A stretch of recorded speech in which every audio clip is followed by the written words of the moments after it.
I didn't see anything. When we first walked in there, she was just laying on the end of this bed. And when did you hear the scream? Shortly after? Yeah, it was like shortly after.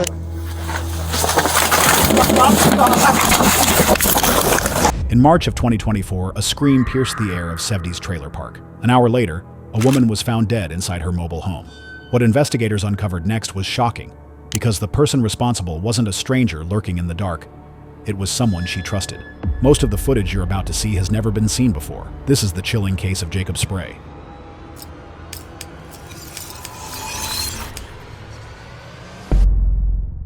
On March 26, 2024, 25-year-old Jamie Wilson Spray was inside her mobile home, doing a phone interview for Spokane's Women and Children's Free Community Kitchen. Only 3 weeks from completing her master's degree at Washington State University, Jamie aspired to work as a chef and dreamed of owning her own restaurant. The interviewer was impressed by Jamie's confidence and bright personality and expressed excitement about welcoming her aboard. But in the middle of their lively conversation, Jamie suddenly fell silent. Then came a blood-curdling scream before the line abruptly disconnected. Confused and horrified, the interviewer called the police, requesting a welfare check on Jamie's home.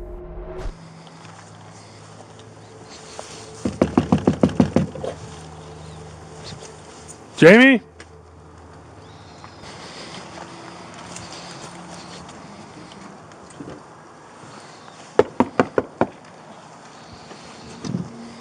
That the truck? Yep. Yeah. He said she should still be at work. He said he was just on his way back. Oh, who'd you talk to? Jacob. Oh. There's a dog in there. Yeah, she has a dog. But There's two. They took one. She took one. He kept the other one. no answer. It's locked. Police department. Jamie!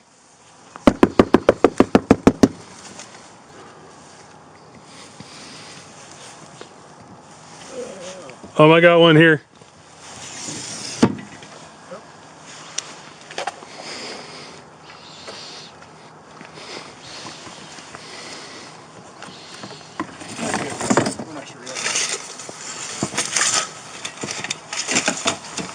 Oh, it's hot as shit in there.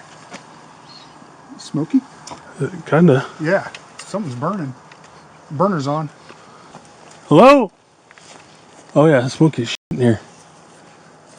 Hi, dog. 462. Can you, do you wanna? Hello? you got a burner on inside of the trailer. Hey, there's some keys right there on the counter. Can you reach them? That would get us in. What's that? Say that? Their keys are right there on the end of the table. There's a chair right below you. Oh, I think you're good.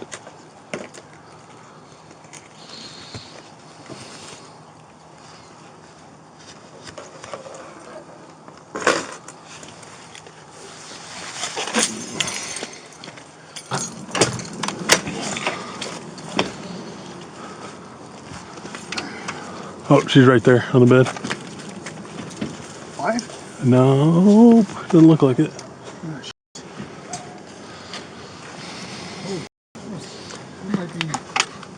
Smoke? Is she in there? Yeah. Yeah. She's got lividity on her arms. Does she? Yeah. Holy. She's got lividity. Anybody got any ones? Check a pulse. Yeah. She's got scratches on her neck like someone choked her. I think we're out of luck. Come up. Unless the dog scratched at her. Her neck's all bruised. Yeah, it's cold. I don't feel anything in her feet. Jamie was found deceased on her bed, or so they'd thought. Paramedics were able to detect a faint pulse and immediately carried her outside to administer aid. Start CPR. Go ahead and start, sir. Yes.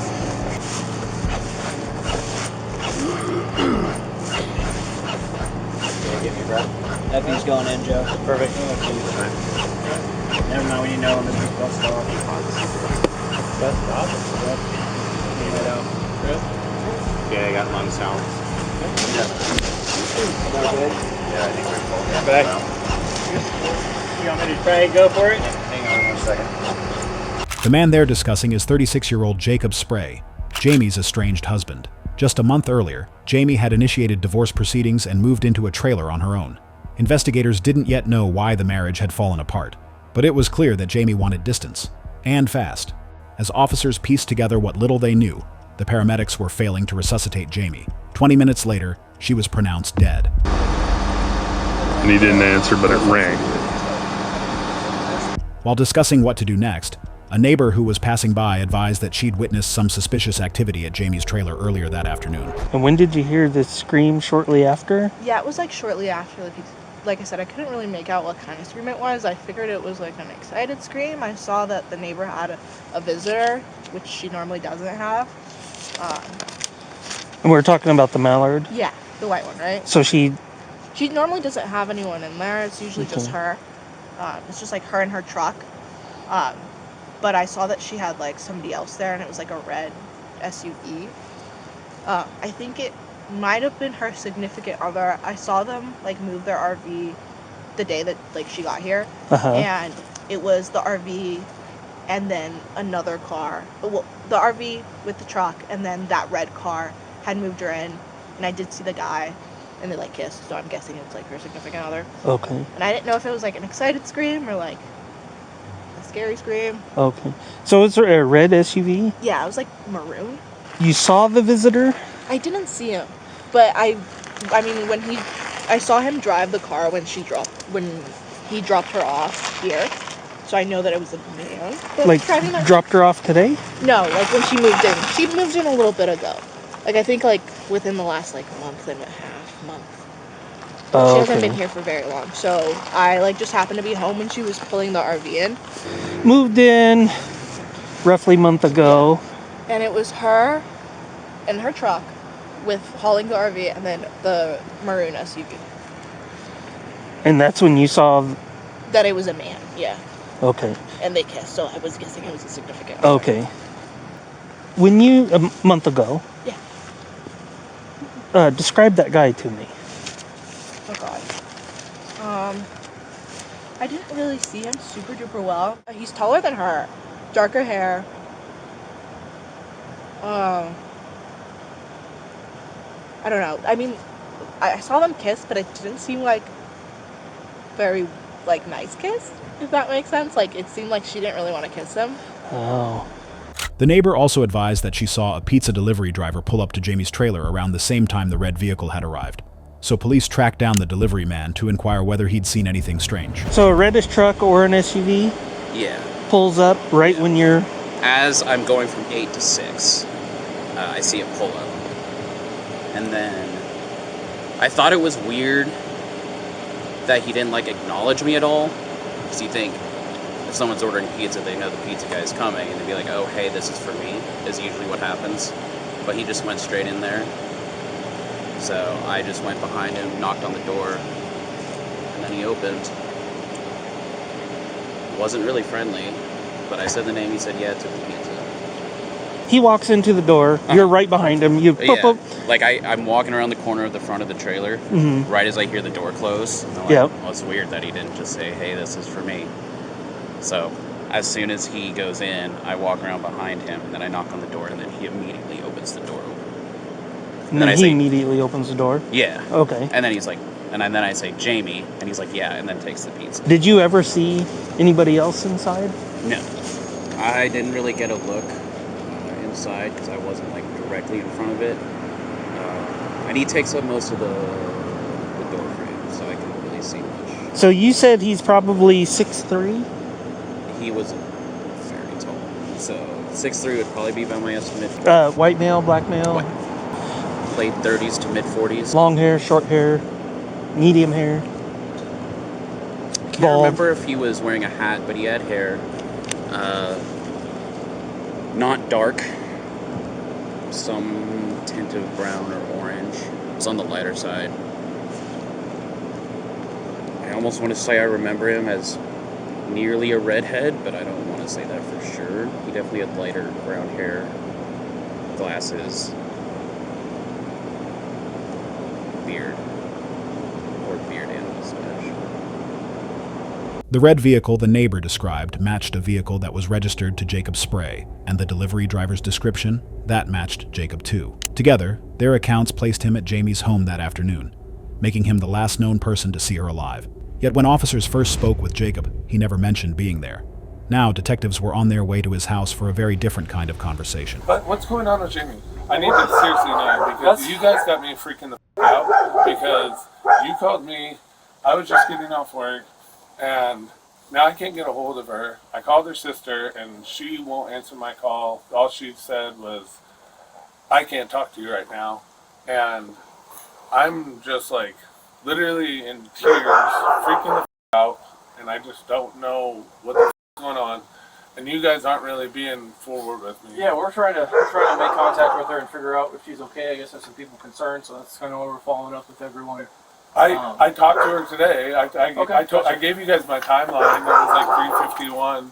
Okay. Like that I had talked to her. You said as far as the timeline today, you said you lost her around 3:51.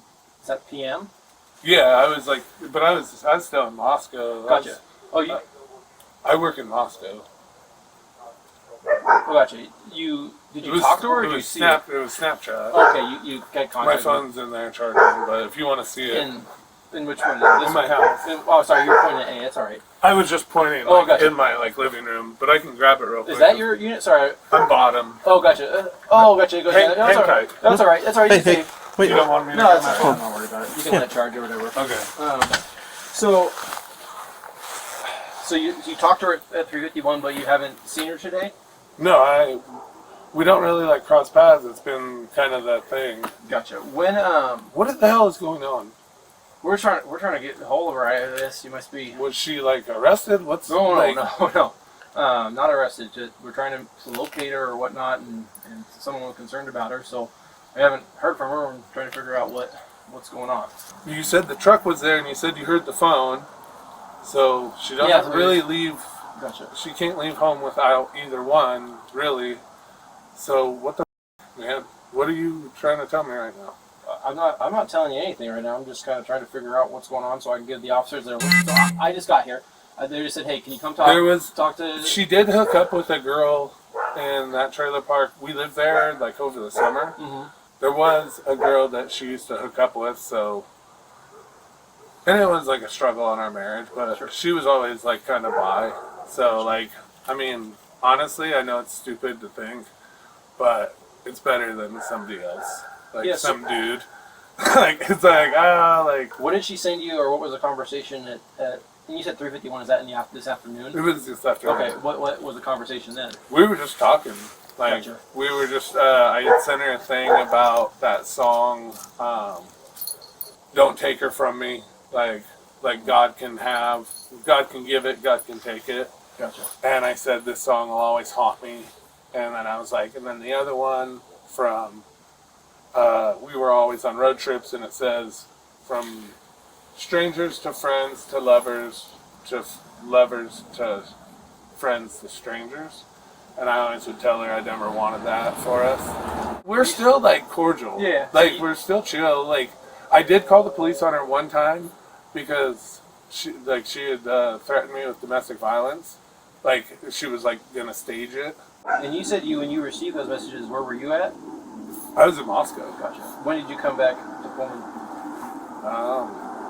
6, maybe 6:30. What time do you think you got here? Like I said, 6:30ish. Have you gone anywhere since then? Nope. Okay. Are you gonna tell me what this is about? Do I need to go to the bank and get bail money, or what? Jacob is notably paranoid despite the officer's assurances that this is just a routine follow-up. He's behaving as if he already knows something happened and wants the officers to come out with it. He also takes the opportunity to emphasize how much he loves Jamie and wishes they were still together. On the surface, it sounds like grief. But to investigators, that kind of desperate love could just as easily be the motive. What time did you go to work this morning? 8:15. So you didn't leave at lunch or take a break or anything away from Moscow? I never drove my car. I walk across the way to the ballpark at lunch, and I have a meal because the service is super on Pullman campus. It always says your network's unstable, and so I go across the street. There's a ballpark, and I sit there and I eat my lunch and watch TikTok. Gotcha. Okay. Are you gonna ever tell me what's going on with my wife? Well, so the concern is that we found her at the trailer, and she's not doing well, and the medics are trying to help her. We're just trying to figure out what is going on and what happened to her and what's going on. Like what? So I don't know. That's what we're trying to. So I just they said, hey, come ask him about what happened. He's the last one that knew where she was, as far as we know, and so they're trying to figure out where that is. I talked to her like we're still friends. It makes sense. English said PC. And so, what's going on there, and trying to figure out what happened. When's the last time you've been over to the trailer park? So I was over there last night. Okay. I dropped off food. And so it sounds last night everything was cool. You guys weren't fighting or anything like that? No, everything was fine. And we were fine today too. Everything was fine. She told me she loved me. I said, "You promise?" She said, "Yes." I'm sorry, I'm kind of needy. I still love her, even though she left me. I'm still I've told her numerous times, we can't go back. But honestly, if she were to be like, I'll take you back, I'd go back. Gotcha. Well, that was your phone? Yeah, it's the same ringtone. Yeah, just the same. They're all the same. Yeah. I swear. Samsung. So, yeah. So the one of the guys up there said he's gonna come up here. So what hospital is she at? Can I go see her? Yeah, we'll have to figure that out. So I don't know. I am with you. Being honest with you, he's gonna come up here and he'll have more information about what's going on. He just asked me to come see. So I have more police coming? Yeah. And as far as the split goes, you're describing it as fairly amicable. Yeah. No. I have papers in my car. I don't want it. Sure. But she wants it. I love her. We'll do it.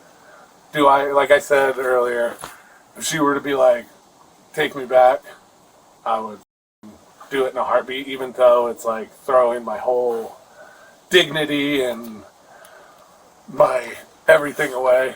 Like she was telling me today, she was saying that $1,000 I gave her, she's like, I think I'm going to use it and go to California. And I was just like, all right, yeah, you do you. On Snapchat? Or we talked on the phone too. Okay, when was that? 1 o'clock. Okay. I don't know. How long did you guys talk on the phone? What do you think for? I don't know, 20 minutes. Can you explain to me what everything that was said at the conversation at 1 o'clock then? It was mostly about the Spokane thing, and then going to California, and she was happy to. She's like, I finally know what I'm doing with that $1,000. Gotcha. Did she say where she'd be or what her plans were for the rest of the day? No, I thought she was at work. Okay. So did you think she'd be working until late tonight? I figured she probably from what we were discussing earlier, it seemed like she was going out with friends. Okay. So that's why I thought I was going to have to bail her out when you guys started calling me. So she was talking about what she was going to do today. She was going to go out. You thought she might go out tonight? It seemed like it. Okay. Gotcha. What else was said, or do you remember? She didn't. So a lot of times she just says it's none of your business, and I'll tell you some stuff. But a lot of times she says I don't even have to tell you this because we're not together anymore. And I try to respect that boundary because she says that's part of the reason she didn't want to be with me is because when she'd get multiple texts, I'd be like, oh, who's that? Mm-hmm. And she's like, she just felt like that was intrusive on her space. Okay.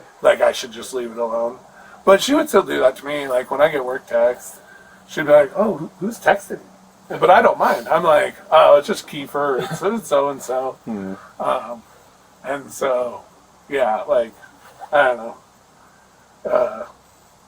But so I've just been trying to be more respectful in that sense. When you guys talked at 1, did you guys talk about your relationship at all?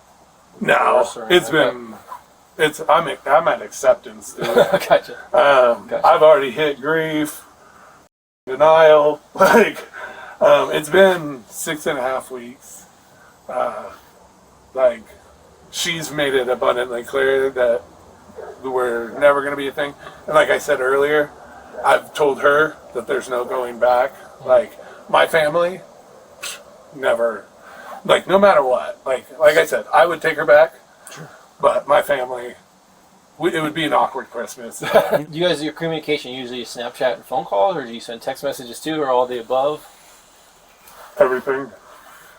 Okay. Like, pretty much any platform, honestly. What else? TikTok, like, you know what I mean? Yeah, some like, funny- she share funny pictures, videos, like, and then we comment on those. Like I said, like, we're best friends. Like, we're separated, and it sucks, and I hate it. But we still talk like we're sitting on the couch together. And she says, you know, she's like, I'm just not physically attracted to you anymore, or in love with you, whatever. But she's like, she'll still tell me she loves me. She still, you know, hangs up every phone call. I love you. Like, I know she loves me. I know she does. And I know that she cares about me. And we're still friends. Like, and I know people don't understand that. Like, you can't be from lovers to friends. But we're trying to figure it out. And I know she'll end up with somebody, and they'll be like, I don't want you being friends with him anymore because it's weird. But we haven't got there yet, so I'm just trying to enjoy it while I can. As pathetic as that sounds, I just want to still have her in my life for like the little bit that I can, even if I'm not intimate with her. Sure. Despite Jacob's claims that they were just friends, it's not only clear that he still loves Jamie, but that he's obsessed with her, dependent in a way that isn't healthy for a relationship. While it's true that they were on the phone often, investigators would later discover that the content of these calls wasn't as innocent as Jacob had described. Did you hang out with anyone that lives at the trailer park there or nearby? Well, there was that girl. Yeah. You Do know, you know her name or anything like that? all I know is I caught him, saw through the window, knocked on the door, and she said, "You're not welcome here." And I go, "I understand that, but where's my wife?" And Jamie ran and got her clothes on and came running out. And well, we went back and talked, and she's like, "I just never done it before. I always wanted to." And I was like, "Well, show me what you learned." So that was why you guys are still married? Or Yeah. Still before the Yeah. Sorry, We were still married. That was the first time we married. were living in there. Gotcha. In And the you guys didn't have like agreement or anything like that? No. no fights. So, I mean, like, you guys hadn't talked about her being intimate with anyone else. Like, it wasn't okay. No, I don't want her to do that. Gotcha. But she did it, and it happened, and I love her. So How long have you guys been together? 7 years. Where'd you guys meet at? Roosters down in Clarkson, Okay. Washington. The old location? No, the new one. The new one? Yeah, with Sam.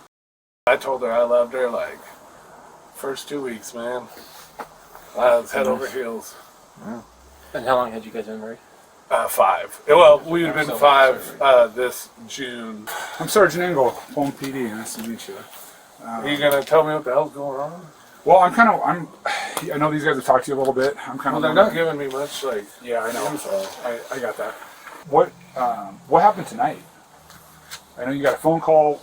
How did you find out that we were concerned about her? Well, I was at work, and like I said, it was like KO or something. Yeah. Called me. I missed a call. There was a voicemail, and I got off work. You know, unwind, get my headphones out, do everything, put on my music, and then I stopped over at Kugmar, grabbed some beer, and then I saw that voicemail, so I played it on my way back, and then I called him when I got here, and he was super concerned about Jamie and saying that there was a wellness check on her and wanting to know if it was here or in a trailer. And I said, yeah, it would be in the trailer. Yeah. She doesn't stay here anymore. And then he called me back and goes, I can't get in. but her phone's ringing. And I go, well, I don't have a key. That was part of the deal. There's one down in Lewiston. And he goes, I don't think I can wait. And I go, you should check the windows. Please don't damage it if you can. But check the windows, because I know she's not great. Okay. Like she leaves them unlocked? Yeah, okay. she leaves it unlocked. You know what I mean? Yeah. So I'm like, check the fucking windows, like before you crowbar the door open. Yeah. And he goes, I found the window open. I'll call you back. And then he just never called me back. And then I texted him. I started calling Jamie.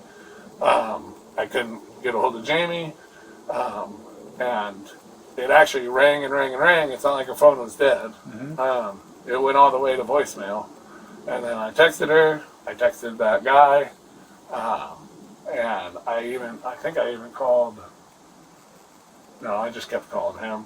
I was going to say I might have called dispatch, but I did not. I just kept calling him. I was trying to figure it out. Like, I still don't know what the f*** is going on, and I feel like you guys are just dragging this out. Like, well, like I said, we unfortunately, because the way that I really want to see her. Who else have you called tonight? I called my father. Okay, what'd you tell your father? That I'm freaking out because the police called and that Jamie is not answering my phone calls, and I don't know what to do. And I asked him if he could call her and see if she's okay, and maybe she's just ignoring me. Yeah. And not like actually hurt. Okay. And he was at the casino, and I don't think he heard me because he was there in like Coeur d'Alene Casino. Yeah. And so we were cutting in and out, so I don't think he heard me, and then the phone went dead. Okay. What else did you talk to him about? That was it. And what did he say when you got off the phone with him? We cut out. Okay. I don't think he could hear me. I was trying to talk to him, and yeah, it was just cutting out. Then it just clicked out, and then that was it. Okay. But you told him that. What was it you said you told him again? Said the cops called about Jamie, Yeah. and I can't get a hold of her. Okay. I said, would you call her? Uh-huh. But I don't think he heard me because, he didn't say yes. Uh-huh. And then it just, cut out. Yeah, I gotcha. So, because I thought maybe she's ignoring me because we're, not talking. We had a chance to talk with him, and he shared something a little bit different that you had shared with him. Can you tell me a little more about that part of it, though? What did he say? Well, he told us something slightly different, and I suspect you might know what he said differently.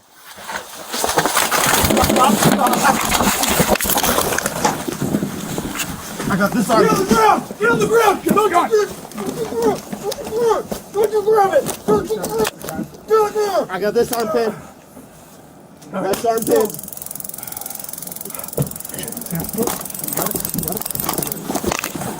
I'm locking up. Oh, me! That's me! Stop! Okay. Oh, man, I'm done. You're under the arrest. I'm done. Okay. I'm done. Okay. I got left arm pinned. The investigators indeed had a chance to talk to Jacob's father, and instead of covering for his son, he told them everything. Namely, that Jacob had called him earlier, admitting that he'd killed his wife, and begging him not to call the police. That confession would end up sealing Jacob's fate. He was arrested that night and charged with Jamie's murder. The autopsy later confirmed what detectives already feared. Jamie had been strangled, and Jacob's DNA was found around her neck. As they dug deeper, they found clues that painted a very disturbing picture of the weeks leading up to Jamie's death. Hidden cameras inside Jamie's trailer, tracking software on her phone, dozens of harassing calls and messages, and GPS data showing Jacob near her home between 5:30 and 6:30 p.m. The exact window when Jamie's terrified scream was heard. Investigators also discovered DNA on her body that didn't belong to Jacob, and phone records revealing she'd gone on a date the day before her death. They believe Jacob found out through his surveillance, and in a fit of rage and obsession, decided that if he couldn't have Jamie, no one could. In March 2025, a jury found Jacob Spray guilty of first-degree murder. He was sentenced to 26 years in prison, the maximum allowed under Washington law for a first-time felony. followed by 3 years of probation.